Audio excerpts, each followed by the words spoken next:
A ver, ¿por qué no empezamos primero con este tema de la FIFA, que está en todos los medios, por lo menos desde el 2015?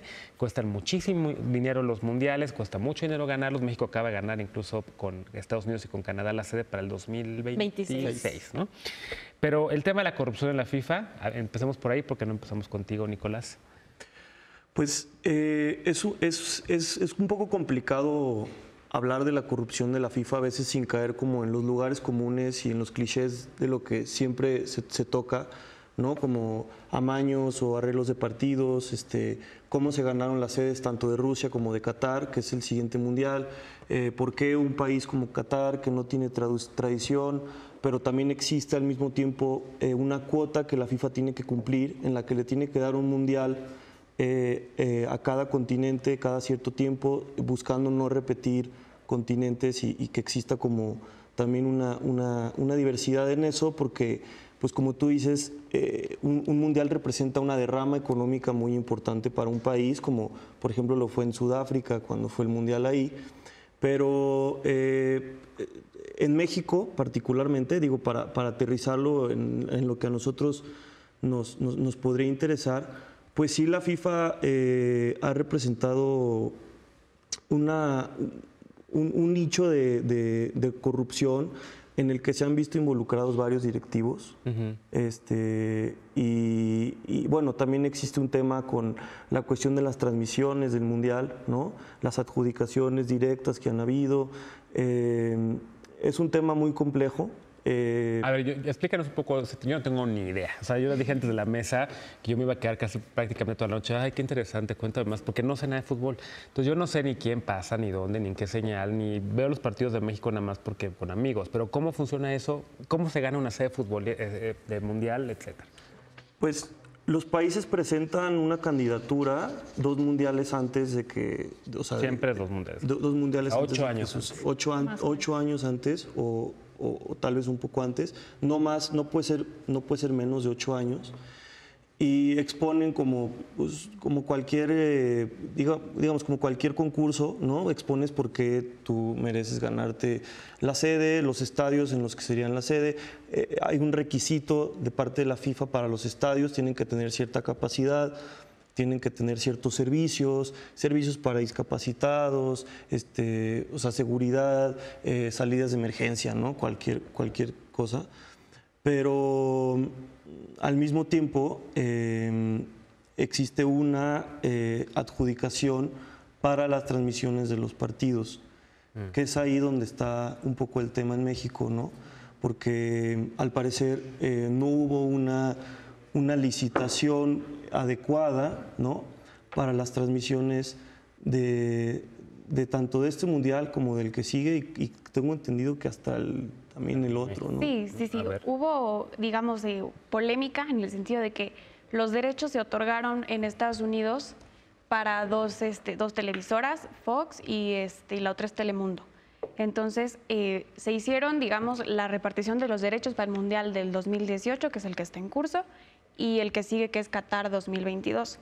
Pero, mágicamente, se adjudicaron sin licitar los del 2026, que bueno, ya la semana anterior supimos que la sede va a ser compartida entre México, Estados Unidos y Canadá. Entonces, hay que recordar ahorita lo que decía Nicolás acerca de la elección de las sedes y por qué.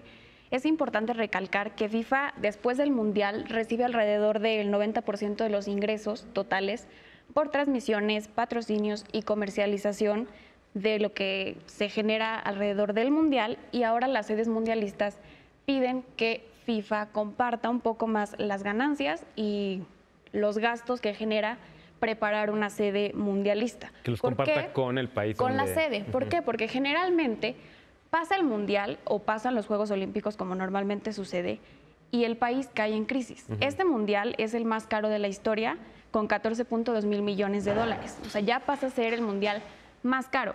Rusia, a diferencia de otras sedes, se caracteriza porque Rusia ya pasó por una crisis.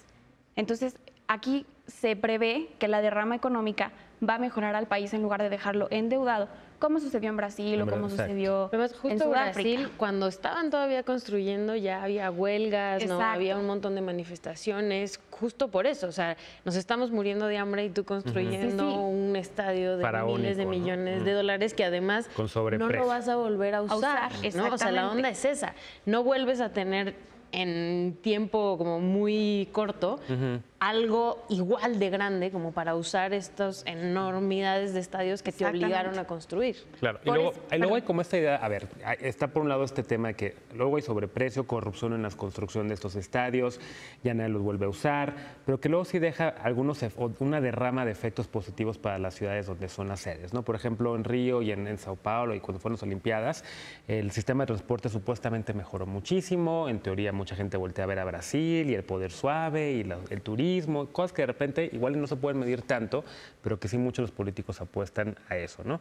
De Rusia, por ejemplo, hay quien piensa que por el tema LGBT, y vamos a hablar más al rato de eso, es una especie de fútbol washing o de lavarle la cara a Putin con esta atención que hay en el mundo, cuando a las poblaciones LGBT pues no las pelan, ¿no? Pero con el tema de la corrupción, ¿tú cómo lo ves? Porque si no, no vamos a hablar de ese tema. Y luego quiero preguntarles del triunfo de México, que creo que todo el mundo que quiere todo el mundo escuchar. celebra.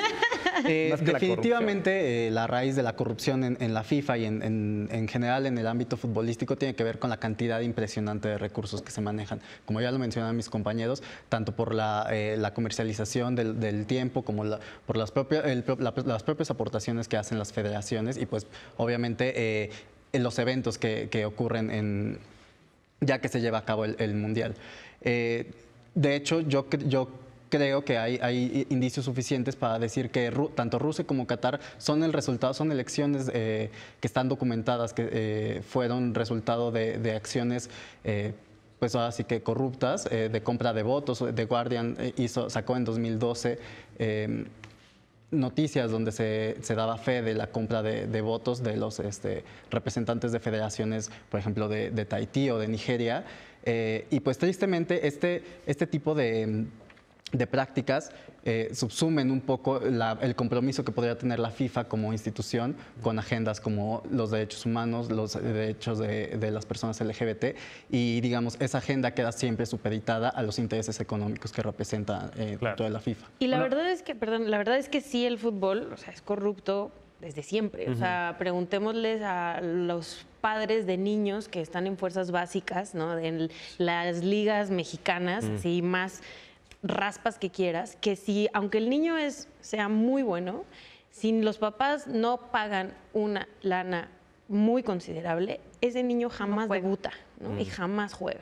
Entonces ya desde ahí... Aunque sea campeón, goleador y todo esto. Aunque sea lo que sea, ¿no? Entonces eso justo también habla un poco de nuestro fútbol específicamente, ¿no? De por qué a veces los mejores jugadores están en el llano o nunca terminaron debutando en la primera división, porque además hay muchísimos jugadores de fútbol que no tienen recursos para pagar esas cantidades de dinero que se les pide. Mira, fíjate que qué interesante, cuéntame más, porque nosotros no sabemos nada de fútbol.